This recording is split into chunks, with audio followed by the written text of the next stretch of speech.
Probably the most significant thing in the church in the West now is its lack of centeredness around Jesus. We say it's like gospel-centered. We'll say, the gospel sounds a good idea. I believe in the gospel. Yeah. But it's not our center. No. It's a doctrine, not a person. So you can't become like a doctrine. So it excludes discipleship straight away.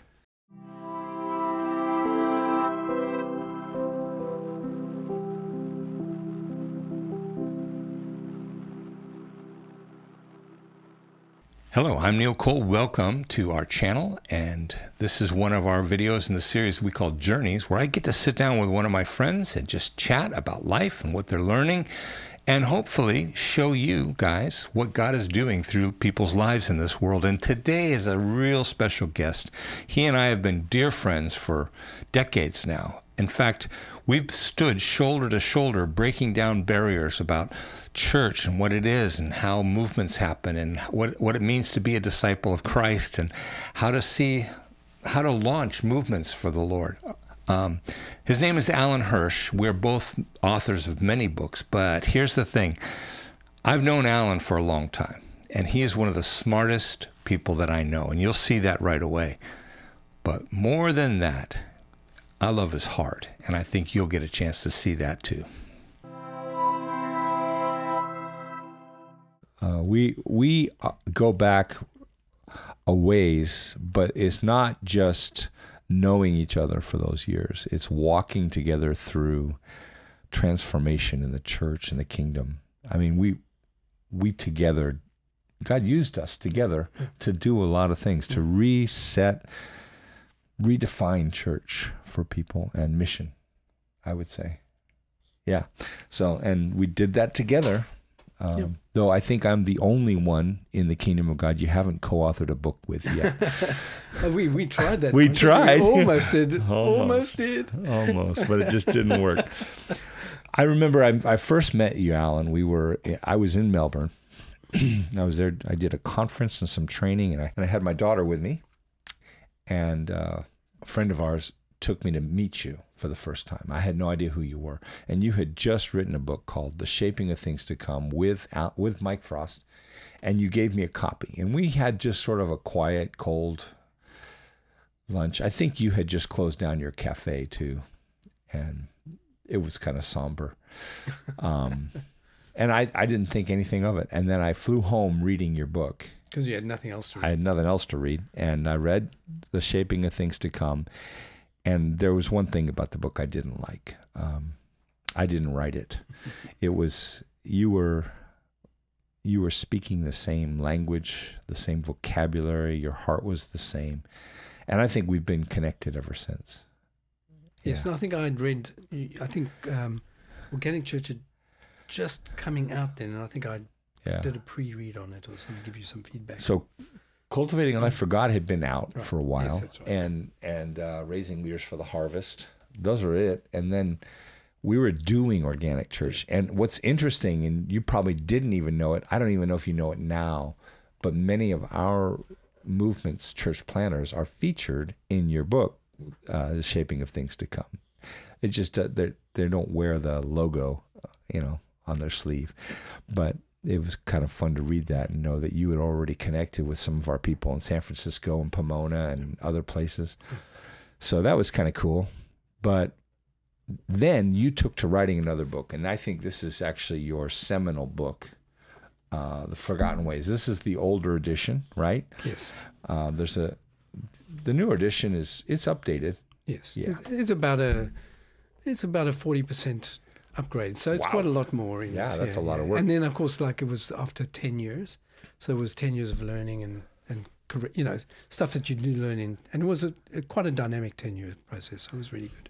So while you were writing this, I was writing Organic Church, and we would swap manuscripts. You live in Australia. I'm in Australia, and I'm in Los Angeles, but we would send emails with each other's manuscripts and read them and give ideas, and they came out about the same time, Forgotten Ways and Organic Church. Yeah. And you feature a lot in that book too. Yeah, I'm in part of it. Yep. Oh, a lot in it. Yeah. So it's fun to together to just see the Lord use us to redefine the way things can be and should be for the church. and bring the mission back. I'm always amazed that God would ever. Probably the most unlikely. I mean, I know you're probably more likely than I am, but I'm not a likely character. I mean, like Jewish. Yeah. From down under in South Africa, actually, originally from South Africa. You're raised in Cape Town area. Cape Town, South Africa. Yeah. Druggy, not likely, So I've always felt that God would ever use me, and like I end up in strange places, and I think, wow, how did I end up here in these meeting people like this? And it's been a pretty amazing journey. It has. You moved to the U.S. for maybe 10 years? Oh no, there was about almost 13 13 years. Yeah, yeah, in Los Angeles. So we were together more often than we are now that you've moved back to Australia. Although I do stay at Hotel California. That is true. Once or twice a year, you get to stay at our home, which you call Hotel California. And you get to hang out with me, and I like that. I appreciate that. So, man, we also worked together to start something called 100 Movements, which is still going. I backed out of it after a while because I thought I was doing more damage than good at the time. We didn't think that, by the way. No, you didn't, but yeah. I did think it. In fact, I know it. You did much better when I backed out. But 100 Movements is. Tell me about it. How's it going? What's it doing? Yeah, it's doing really well. So 100 Movements is this idea that we don't need, if movements get it on, everything changes, right? So like, the early church itself was a movement. Mm-hmm. Wasn't a church like we know church with all the kind of paraphernalia and buildings and all that stuff. So it was much more dynamic movement that was passed on. This is the stuff that both of us resonate highly with. And of course it can scale. Start small, end up big. It's a big part of organic church. And so the assumption is there that, you don't need 100 even, but maybe 30. If we could really in the West 30 what? Movements. If we could help start and kind of serve about 30 to 40 movements in the West, everything changes. You literally shift the tracks of history. So the 100 Movements was started on that idea. It didn't have to be 100, but 100 sounds good. And it was a nice logo, isn't it? We spent a lot of time building that the logo. Yeah. There's a pretty cool logo, and it still works for us. Still there, yeah. And so the idea there, that we would pretty much focus our effort on movemental forms of Christianity. The only people in the room is by invite only. It's not a conference. It's kind of a learning forum, high-level learning, high-level networking kind of forum. And we just try and gather together the intelligence on movement thinking in the West and try to help the church kind of find its way forward in that regard. So tell me what the missional church looks like. A church on movement, how is that different than what people typically experience at church? Well, classically, so again, the word church is very co-opted in the Western world. Usually, the former church that is really grabbed our imagination and has worked its way into every aspect of our muscle memory and our sense of what church is what we call the Christendom form, which came about from Constantine's kind of embrace of the church right back in 306, and then from there on,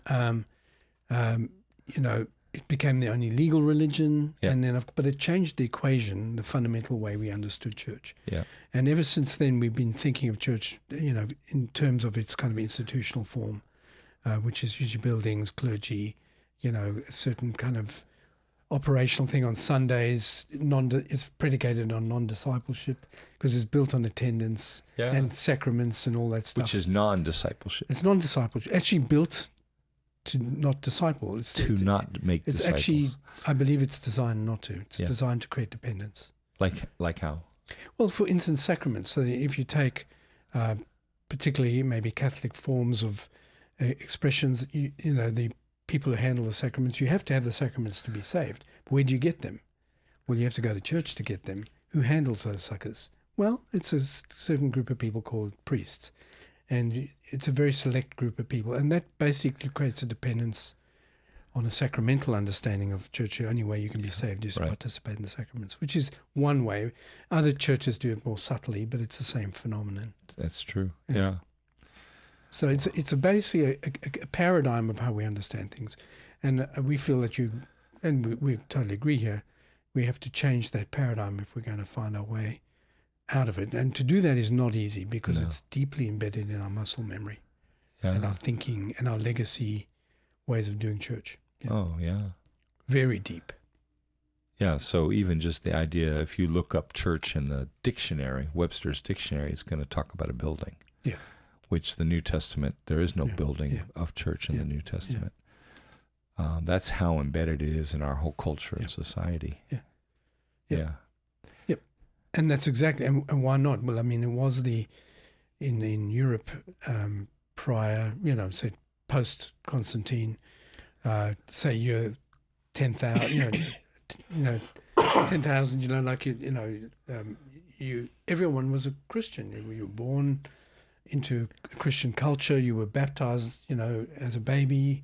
You didn't have a choice. You were a Christian by birth, and so, what we call cultural Christianity was a phenomenon then, and still is a phenomenon today. You're beginning to see the struggle, even in this country. You're seeing, cultural Christianity express itself profoundly. Oh yeah, fighting for its place in the culture and its voice in politics and things like that. And its moral guardianship over society. Like, who gave us that job? Who would be moral guardians of society? Yeah. That's not what we're called to do. No. We're meant to represent Jesus, right? And, of course, Jesus voted Republican, right? Yeah, of course. No. What would Jesus do? What would Jesus do? I think actually Jesus is what we ought to get back to, right? Yeah, we need more of Jesus and less church. Couldn't agree more. I think that's probably the most significant thing in the church in the West now is its lack of centeredness around Jesus. We say it's like gospel-centered. We'll say, gospel sounds a good idea. I believe in the gospel. Yeah. But it's not our center. No. It's a doctrine, not a person. So you can't become like a doctrine. So it excludes discipleship straight away. Yeah. You can be a believer, but you don't have to be a follower. Well, I think ultimately the good news, Jesus is the good news. Yeah, he's the good news too. And the gospel is not just a doctrine. It's the person of Jesus. Jesus is the gospel with a face. Yeah, if you that's will. good. Yeah. A face and hands and feet and beautiful, eyes. Magnificent. God's way of being human. Yeah. And so he gives us the image of what we must be like. So not only is he a representation of God, but God is like Jesus, is what I've heard you say. Yeah. That's right. Yeah. So Constantine comes around, the emperor becomes a Christian, and then he does something. And that even is dicey in itself. I mean, that's questionable. People argue whether he has a was dream or a vision. Yeah, and he sees it maybe like politicians in any any kind of politician. I would say we won't use names.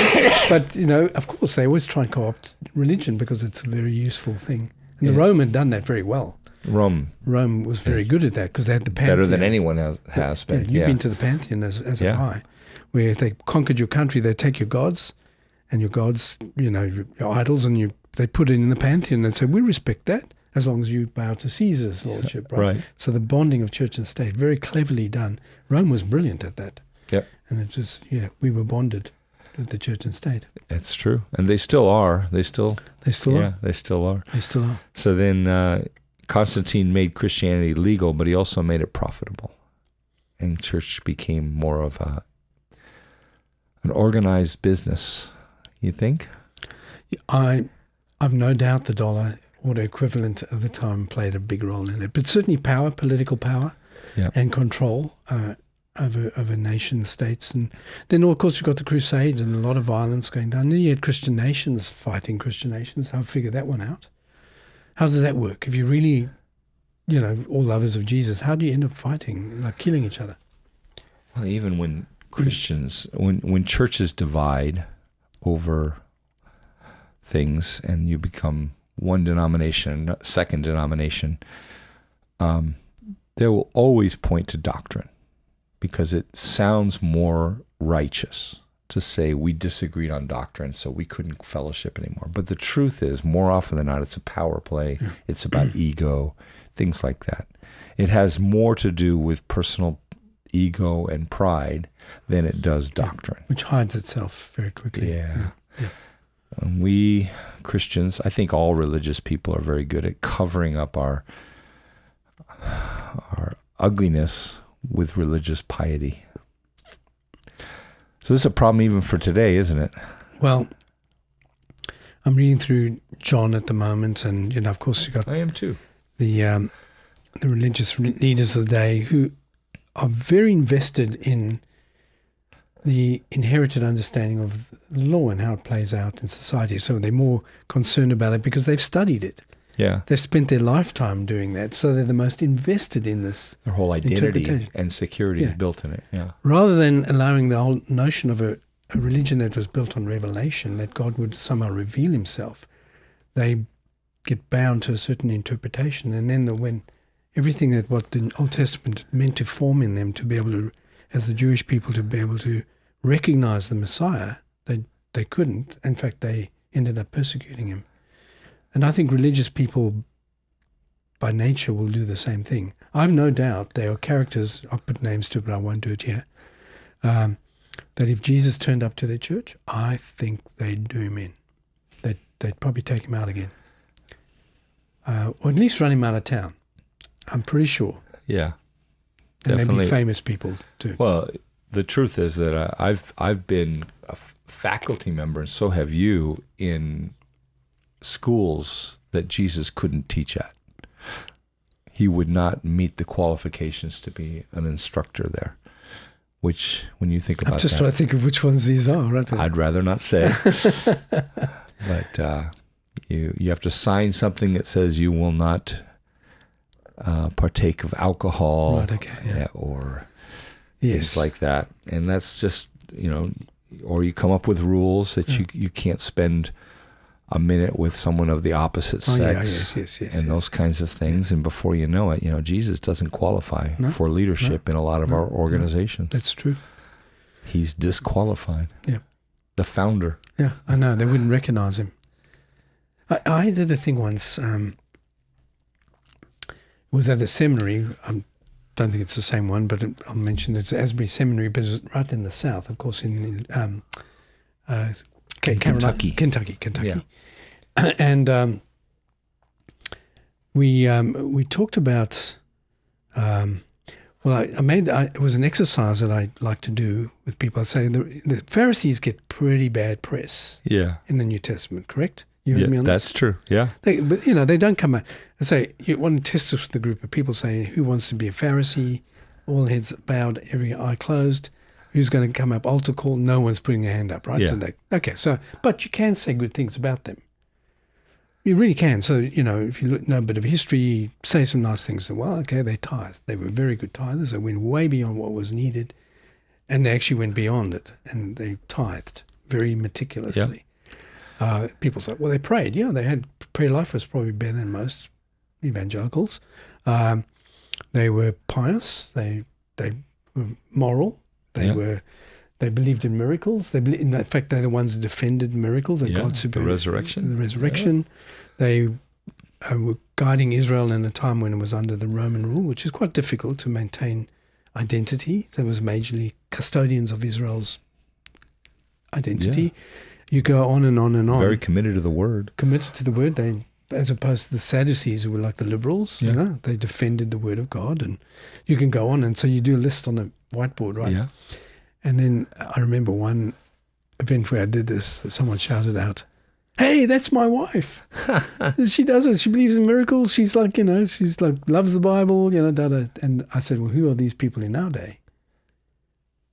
Them are us, the evangelicals, right? Them are us. Yeah. These are the ones who were most responsible for putting Jesus on the cross. The most responsible. Yeah.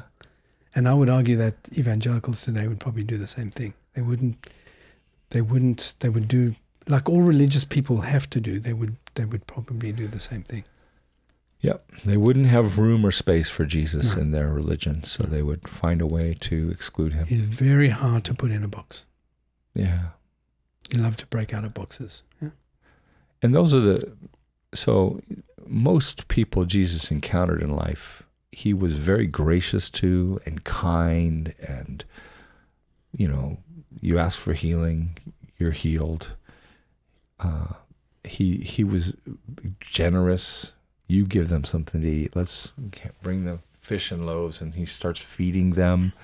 I mean, he was just kind and generous, but there is one group of people that he was harsh to. The religious folk, the religious leaders, yeah. And he never shied from calling out their ugliness. Yeah. Yeah, actually, so in the book of John particularly, he's like, goes out after them. It's like, wow, Jesus, because I can understand. I mean, like, honestly, you could say if you were a religious person, it's very hard not to take their view. Your religious people today, I promise you, we would more be inclined to the Pharisaical attitude than we dare to admit. In Christianity. Yeah, because we're the ones Christendom, as you would call it. Yeah. But it's because we're committed to a certain interpretation. I mean, he comes and blows every interpretation out of the water. Isn't that wonderful? It is, but it's scary. And imagine that for a religious person, it's asking a lot. If you are looking for stability in life and being safe and tame, Jesus is not for you. No. But religion will do that for you. It will. Yep. Yes. So, God bless him. We love him. But he's a challenge, right? And a beautiful challenge. Oh, yeah. Yeah. Well, like they ask in the Chronicles of Narnia about the Aslan, was he a tame lion? Oh, no, he's not tame. But he's good. Yes. That's our Jesus. He's not tame, and he doesn't fit our mold. We are to become like him, not the other way around. Yep, indeed. And I would argue, actually, we were talking about this in the car coming out, that probably in our day, in broad evangelicalism right across the world, but particularly in the US, I think the biggest issue that we face in this country now is the misalignment with Jesus. That we have churches, we have people who claim to be churches that don't look, act, sound, and think like Jesus. Mm-hmm. And the question I have to ask, if a group of people claiming to be a church doesn't look, act, sound, and think like Jesus, is it a church? And I have to say, no, I don't think so. It might be becoming a church, it might have been a church, but it's not a church. Right. Because we have to somehow resemble the humanity of our founder. We have to somehow be like our founder. You can't be perfectly, but that's understandable. But people look at us and say, I see something of Jesus in you. Yeah. And if they're not seeing that, it's the most fundamental error. And I think this is the biggest problem in our day. Yeah, that, and I think the music should be a little better. I'm just kidding. It's all about Jesus. In fact, one of the things I teach from my book, Organic Church, is that the presence of Jesus is the defining element of what church is. And the problem is that theologians have literally, and I've got the books to show you, defined church without including Jesus in the definition. Oh, yeah, absolutely. And if you can define church without Jesus, then you can do church without Jesus. I quote you on that everywhere. Oh, okay. Yeah, it's a great saying. If you can define the church without Jesus, you can probably run the church without Jesus. And we do so often. Do so very well. Yeah. Terrifying, but it's true. So what we want to do is look more like Jesus, talk more like Jesus, sound more like Jesus, think more like Jesus, be more like Jesus. Yes. Yeah. And what church you're a part of is not high on the list of things we need to look for, huh? Yeah. Yeah, it's not. It's like we usually think, people generally say it's youth groups, so what people do, they'll put up with bad preaching as long as you've got a good youth group. It's good church growth. It's good church growth marketing mentality, right? People worry about their children and they want to get them up in the faith. So make sure you get that right. And then, of course, parking. And you've got to have 80% full is full, right? This is good church growth theory. I've heard all this. I've been taught this. Right? So 80%, you have to make it bigger because if you're at 80%, it won't fill up properly. But it all that kind of stuff comes to play. In fact, I was taught literally that there's two things most important to grow a church. One is clean bathrooms, and the other is parking spaces. There you go. And 3 or 4 would be Jesus. Right. Yeah, and a very tame Jesus. Yeah, very tame Jesus. Very tame. A Jesus who believes all the same things I believe. A Jesus who waits for us to visit him on Sundays. Yeah. You know, he's waiting there in the church. He's like, can you come please visit me? It's like he doesn't leave the church ever. Oh, and it's amazing. He likes the same songs I like. He does. He likes the same politicians that I like, and he likes all the same movies and books that I like, and pretty much he's like me. Yes. Pretty sad. Very sad. Jesus is much more than that. But and I think you're right. I think we have to get back to it all being about Jesus, and not let it be about other things.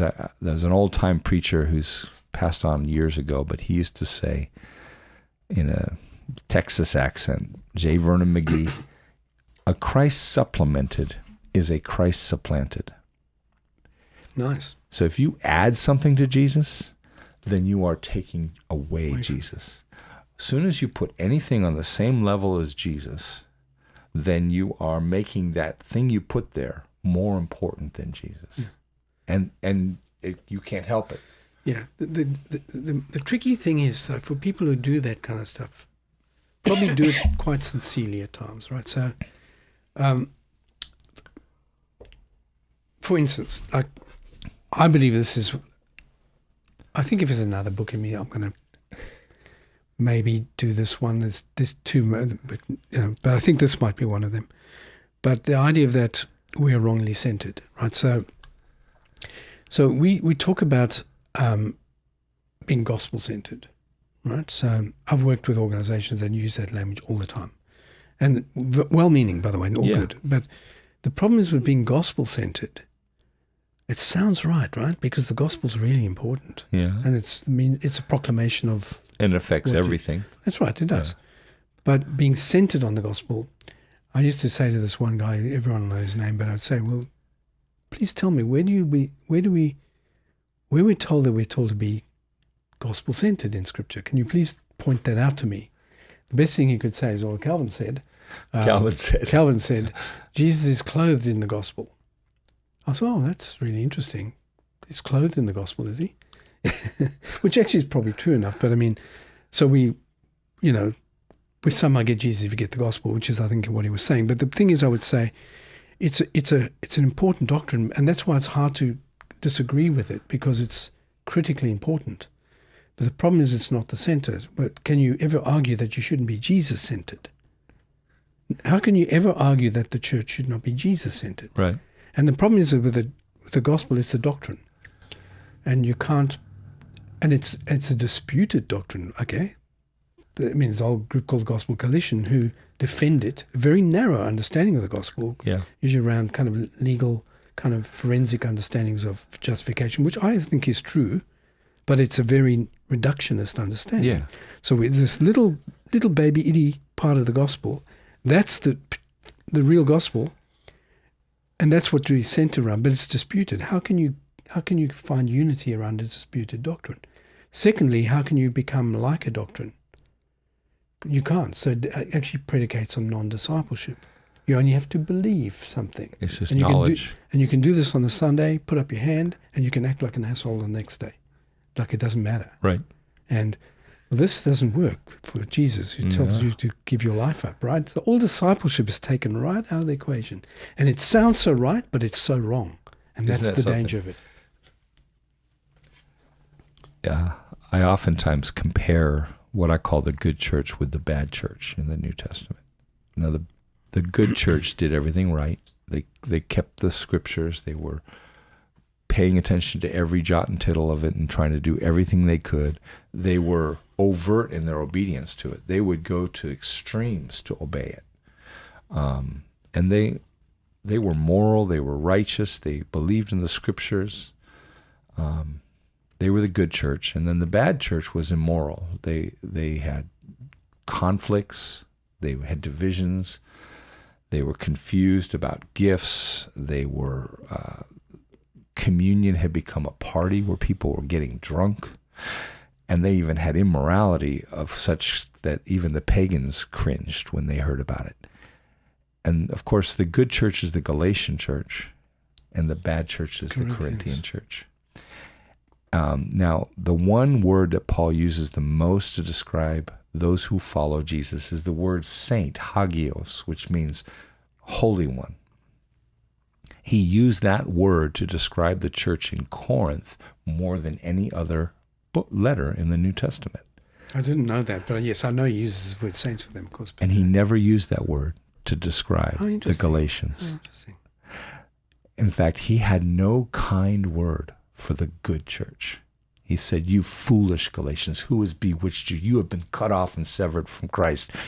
Christ for you has died needlessly." Wow. Nothing but harsh words for that self-righteous group. So when you add anything to Christ, even things that are good, in fact, adding good things to Christ is sometimes worse because those good things give you a justification to lift them above Christ. And they're easily supplanted because it's easier to control the doctrine because it's heady. Yeah. You don't have this relationship which is tricky. Yeah. And calls you to constant change, and you got to involve yourself in the sufferings of Christ. It's also part of it, what Jesus is struggling with in the world. We're to take that on as part of our discipleship, but that doesn't sell very well. No, it doesn't sell well, but it is real. Yeah, it's real. And I don't think you can become Christ-like without suffering. No, darn it. Yeah, it's got to be part of it. Yes, indeed. Yeah. So tell me, as an outside observer, because you were born and raised in South Africa and then changed your citizenship to Australian, married a beautiful Australian gal who we love. I wish we could have Deborah here. Yeah, she's really good on the podcast. Her book is outstanding. But you're not a U.S. citizen, but you have spent a lot of time working here with us and with the church. And I love America. Yeah, I do. Well, we love you too. Yeah. What words do you have to share with us? What is it? What do you see in us that needs to change? And what do you think we could do to be better? Oh, that's such a big... I'm the Lord of the long answer. You do know that. Well, all the better for me. No, I'm not going to. But I'm going to get you a I think t-shirt. we've Lord covered of the long Lord answer. of the long answer.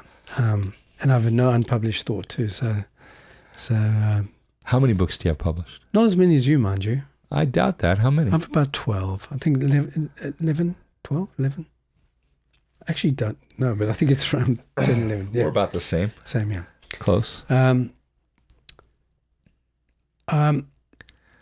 think we've covered a bit of it already in the things. I think this is a recalibration, yes, what I call re-Jesusing the church. I think we need to find a new center metric by which we assess ourselves that actually puts us in the right relationship, to Jesus and God. But what do you see in the church that is not healthy, that is bad, that needs to change? Well, I think related to the Jesus thing, and I've really touched on this, we have already, the idea of what Dallas Willard called non-discipleship is that most churches are actually designed around that. So I would say this way: you're perfectly designed to produce what you're currently producing, right? Say that again. You're perfectly designed. Our organizations are perfectly designed to produce the results we're currently seeing. Yes, and so if let me give an example. So if you want to produce V8 engines, and you build a factory to produce V8 engines, and this is America, so we build V8 engines. Yeah. But you're getting light bulbs popping out the other end of your production line. You think, oh, what the heck is going on here? That's not a V8 engine. That's not an engine. It's not even close. So, but the problem is it's coming through the production line. So the issue, you can't blame external forces. It's intrinsic to the system itself. Yeah. And so you've got to get under the hood and you've got to redesign to get the outcomes you want. And I believe that's the issue, is that we are designed to produce non-disciples. We can produce believers. Okay. But that's not a disciple. What's the difference? Well, one's is cognitive belief, okay. right? It doesn't call you to fundamental change. Oh, okay. All So- you have to do is say, I do believe that, and you're a That's right. believer. So I can tick the box in my head. Yeah. Jesus died for my sins. I might not even understand that fully. And look, I do believe the gospel is an element where we have to believe certain ideas, but fundamentally it's a call to discipleship and to... people say, okay, so Paul doesn't use the word disciple, I think, anywhere. Maybe once. I don't even think once. So Paul's not about discipleship, he's about believers. I said, no, hold on, just wait. It's cooked into his theology, deeply. Right. So what he uses imitation of Christ, that we must become more and more and more and more and more like Jesus. We must be more like Jesus this year than we were last year, and I'll be more like Jesus next year than I was.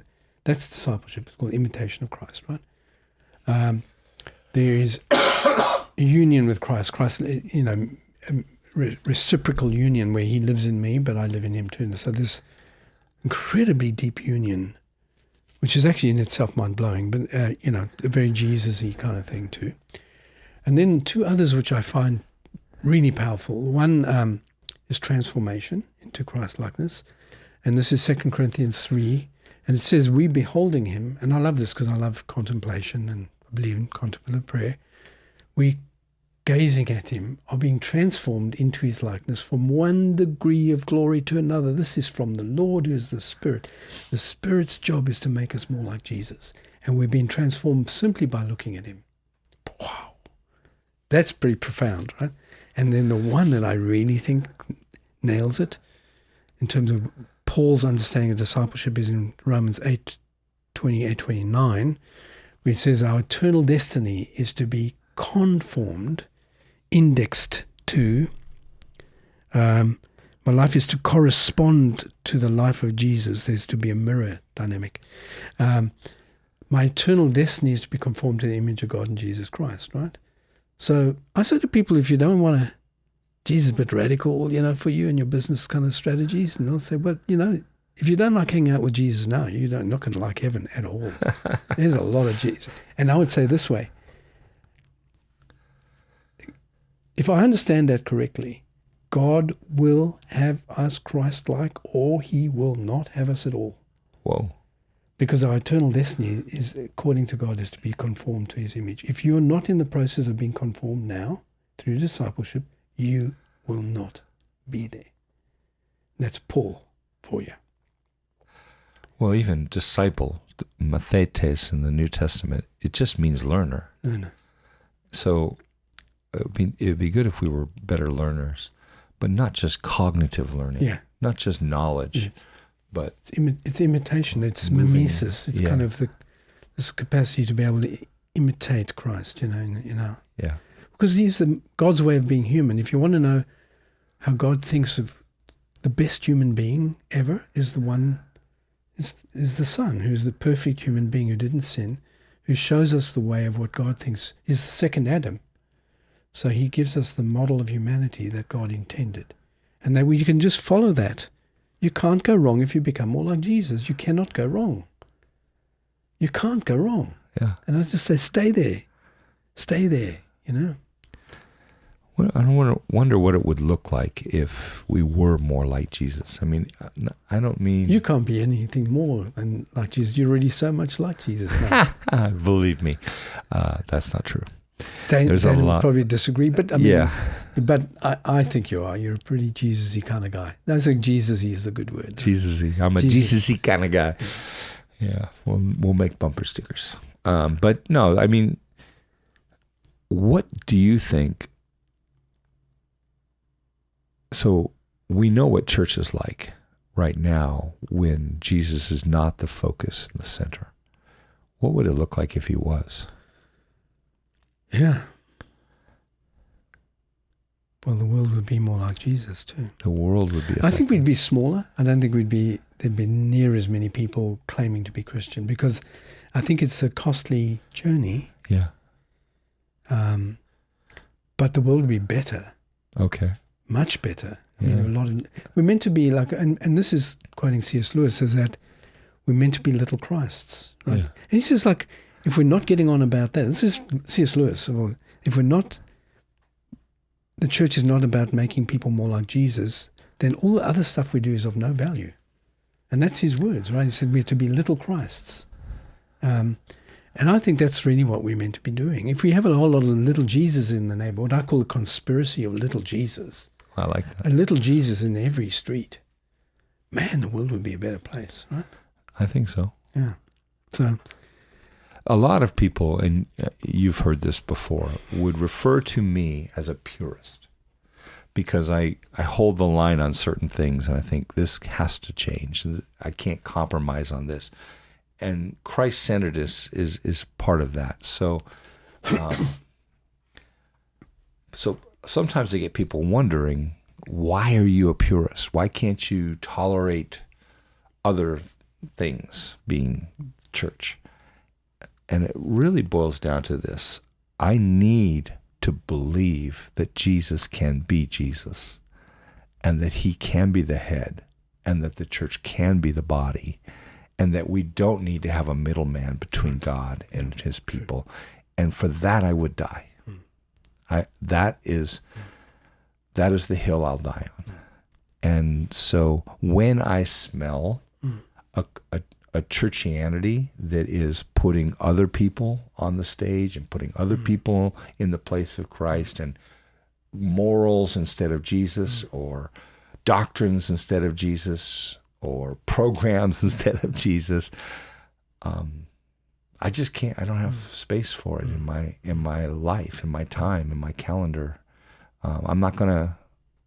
I have to see this through. I think it's the ultimate metric, though. I do think of the other things we can, forms of expression of church. I can play a little bit there. I think we're given a strict format, but I think ecclesiology should have certain elements in it, and Christology is rather the core.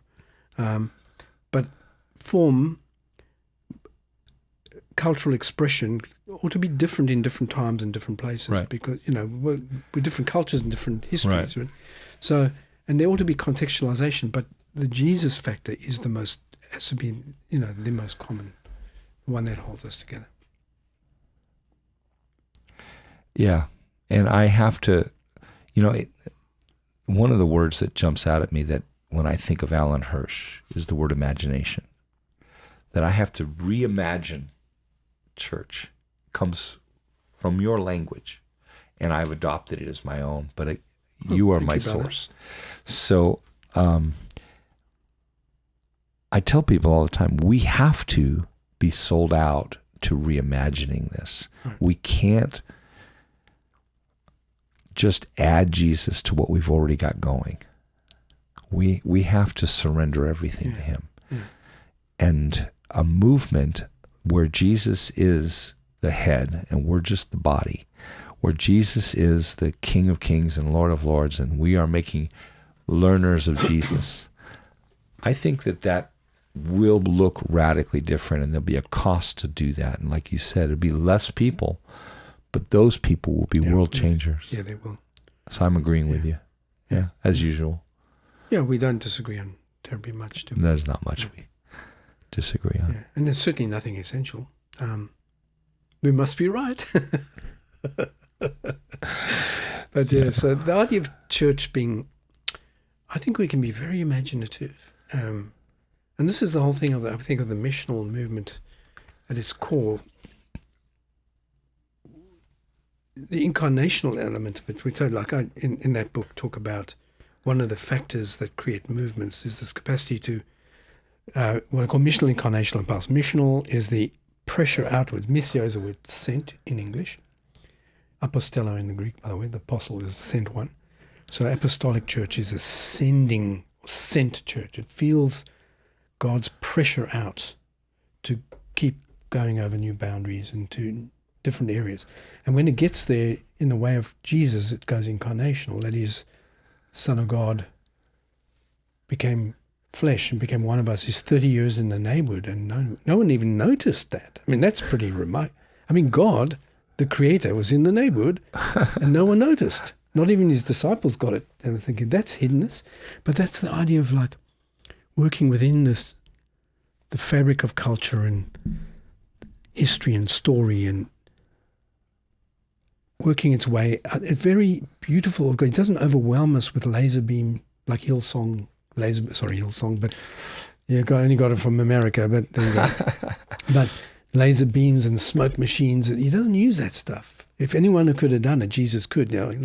Come down the mountain and give us a laser beam show. Like, you have to stun you into believing. He doesn't do that.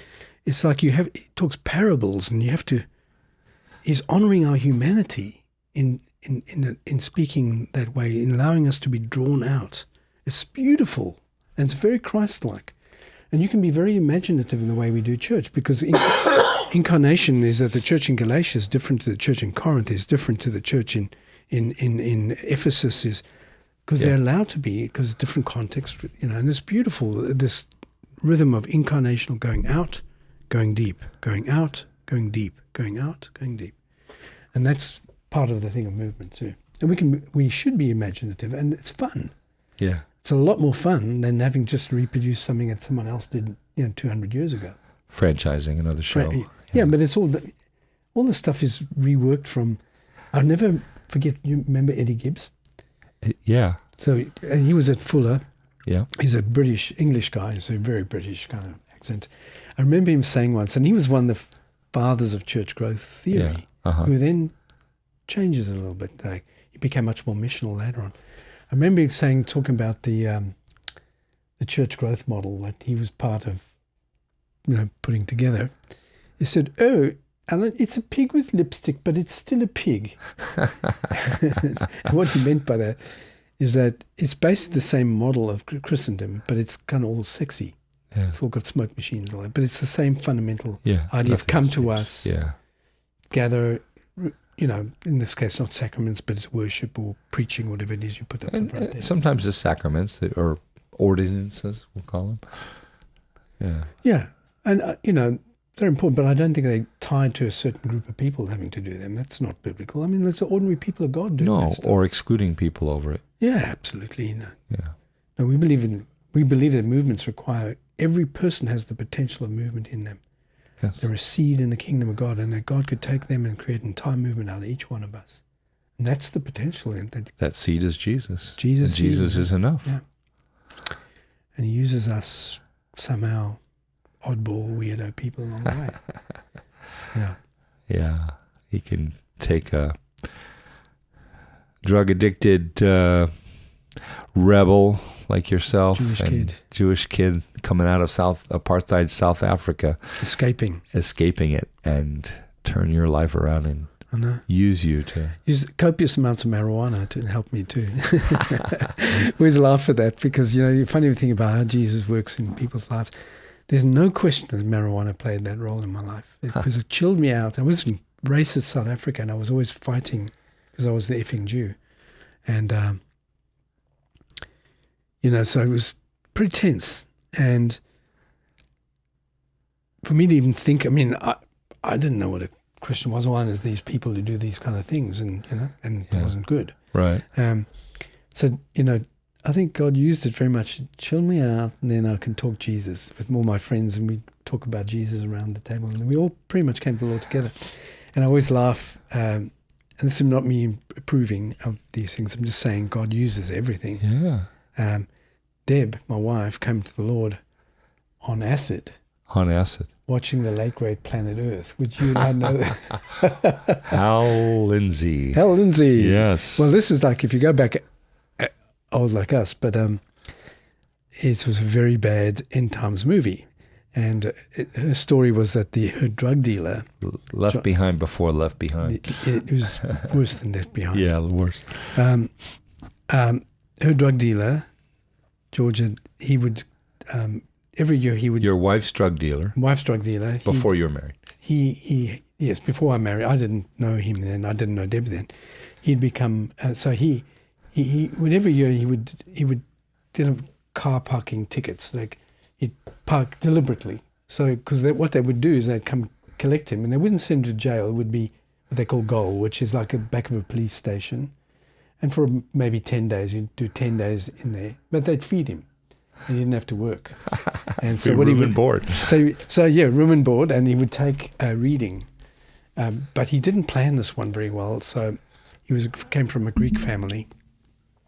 So he took his parents' Greek Bible, the family Bible, this big Greek one, and he was reading honestly through Revelation. He was reading through Leviticus, and the Spirit pinned him down on the ground. He has this encounter with the Holy Spirit in jail, no one else around, and he's pinned for hours. He can't get off the ground, right? And he has just, God held him there, and he's a fundamentally changed man. Okay. By the time his brother comes to get him off the tender, he can't get out quick enough. And his brother, by the time they get home, is a believer. The two of them were drug dealers. Okay. And what they did is they put a list of all the people they dealt to, and they got the King James Bible with some underlining in it, and the late great planet Earth. And they fronted up. Within 6 months of this list, on everyone on the list, they brought 50 people to the Lord in 6 months. 2 of them were my wife and my sister-in-law, who still lives with us. Yeah. And they were coming back from a party that night, and they'd both taken acid, and they were seeing pink elephants together. They were both seeing pink elephants. Kind of a hallucination together, jumping across the road, and they were dodging them in the car. They get home, and John and George couldn't get them, so they broke into their house and waited for them to come home that night. So they come home, they're completely whacked, and they put the late great planet Earth in to their, and then started preaching to them, and they are thoroughly converted at this point. Wow.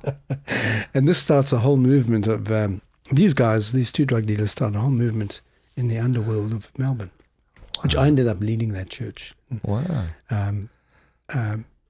Along with Deb and all that, it became our. Yeah, so it's amazing. So I experienced. So you're God, telling me you recommend acid and marijuana for evangelism? They use a lot of acid now to help people with stress and trauma, I think. I'm just saying God uses all things. God uses and you know all what, things. to be honest, God is found on the edges. Yeah. Sometimes all I know, whatever we experienced there was so real, bro. It's still, to us today, a very real phenomenon. I've seen it in both you and Deb's and your sister-in-law. Yeah. And it still holds us. And others. There's a whole crew of people. Yeah. They're still going. And they all love Jesus to this day. Yeah. It's not at all a fad or a fake conversion. It was real. It's, I don't know, but I'm just saying God uses all things, and I'm just saying, like, we love, so when we lived here, Deb's led a church here in Melbourne, in Los Angeles, called Tribe of LA. And Tribe of LA was birthed out of the Burning Man community. Okay. And Burning Man, for those who don't know, you should know, but it's like a big phenomenon. Artists, from about 75,000 of them, come together in the Nevada desert to celebrate art and self-expression. Yeah, there's a lot of drugs and there's a lot of nudity, but aside from that, it actually is a beautiful event. And you come, it's like a pilgrimage, and it's understood that way. Right. It's a gift economy. Nothing's for sale. Everything's free. So that's quite interesting in itself. And, I mean, again, what we see God at work in the edges and the fringes of society. I mean, I'm not a great evangelist. I'm reasonably good on the pliers at Burning Man. The Playas where Burning Man is held. Yeah. Because everyone's in a search there, and you can talk about openly. Freely and openly about Jesus. Yeah, as long as you're happy to listen to them. Listen to their story, yeah. They'll listen to your story, and I'm telling you, it's wide open. And there's all kinds of stories there too. I love weirdos, because I've experienced God in the weird edges of town. Well, that would explain our relationship. Yeah, you're a weirdo. And I'm on the margins. Yeah, good. I just wonder what... we have not just defined church by our doctrines and our programs, but I think we've defined what a Christian is by their moralities or by their knowledge or by their loyalties to organizations or to politics. There you go. But when Christ is the your all in all, when to live is Christ and to die is gain, to Christ in you becomes the hope of your glory. When that happens, you're no longer this image of a Christian. You become something real. Yeah, become a little Jesus. You become that little Jesus that Jesus. carries. Yeah. I don't like the word Christian. Yeah. because it means it's little so Christ, loaded, yeah. and Christ means Messiah, and I'm Yeah. nobody's Messiah. But a little Jesus, I can be. Yeah. When we use the word Christ, I tend not to use it. Why? Because it's got a religious connotation to it. Okay. Yeah. Jesus, however, is about the humanity. Yeah. So you have to think about the Gospels, which we have to factor into the equation. I believe in Paul and all that, but we tend to be, particularly evangelicals and Protestants particularly, over-focus on Paul to the exclusion of Jesus. I wrote a book on Paul, as you know, and I did a search of all the books on Paul and all the books on Jesus. There were more books about Paul than there are about Jesus, and I'm sure Paul's embarrassed by that. Yeah, no, this is true. Yeah. Yeah, Paul would be appalled. Paul would be appalled. It's neither Apollos nor Cephas, but it's Jesus, right? It says in 1 Corinthians 2, isn't it? Good. Yeah. Well, no wonder we have good times hanging out. We both have Christ as the main important thing. Yeah, and we can, I think the beautiful thing about being centered on Jesus, different experiences, and we can disagree with things, and it's good. We don't happen to disagree with much, but there's never something that can tear us apart, you know? Yeah. And you very much, Neil, have been a Jesus to me, bro. I'll never forget, now it's worth witnessing to this, that when Debs and I first came to this country, this is in 2007, and true enough, we had to go for our sponsoring agency, which you'd also worked with, CRM. We had a thing in Colorado. Yeah. And I don't know if you all remember this, but for me it impacted, and my wife, it very much impacted us. But you came to pick us up at the airport. Yeah. And we had to go on from there to Colorado. You took all our stuff back to your place. We went for breakfast first. Yeah. You came to the airport, picked us up, took us for breakfast, took all our luggage, which was a fair bit. Because you were moving to the States. Yeah, you weren't just traveling to the States. But you were a busy boy. I mean, like, it wasn't like, this was like you were really busy at the time. Then we came back from Colorado. You came to pick us back up, then took us all the way up to Thousand Oaks, dropped us off there, didn't stay, just dropped us off and went back. And I thought, wow, now that is an action that you do that is unforgettable for people, because that cannot be dismissed as a kind of a busy guy who's willing to spend time meaningless, just coming to pick us up. And it was amazing, and it still impacts us today. Well, it's easy to impress you. No, actually, this is true. It's not. Well, it's been my blessing to know you and Deborah and all these years, have you over at our home. We've had dinner at your home. Yes. Not enough at my place yet, but... Yeah. Well, when you lived in LA, we would a few times. Yes, and you come to Melbourne every now and again, so now we're living in Melbourne. I look forward to that. I have to come visit. So it's an ongoing relationship with Jesus, and that's what it's all about. And we don't evaluate people whether they're in or out with our doctrines or our beliefs or our fealty to an organization or a doctrine. We just look for Jesus in people, and where we see it, we bring it out. We call it out. Yeah, and we can always mature in that. And I think doctrine is important, but it's secondary. It's not. I read Don Balthazar. I love theology, but it's ever only secondary, and it's only good when it is more about Jesus. Yeah. Thank you for joining us with Alan. I will for sure have Alan back on because he comes through regularly, and he calls my house Hotel California because he stays at my house every time he comes to the States. So I'm sure we'll have another chance to sit down with Alan and talk more about what he's doing in this world. But if you want to know more about Alan, here's the websites that you can visit. And also, you can go to our website, starlinginitiatives.com, to find more resources. I think the bigger you go to church, the more you have to do those kind of things to make it work. So keep it organic. Keep it at a level where it's just a group of people hanging out together and having to organize a little bit. But the more you get to like 102, your leadership changes the more you go in that direction. You will have to become And I think it just gets more complicated.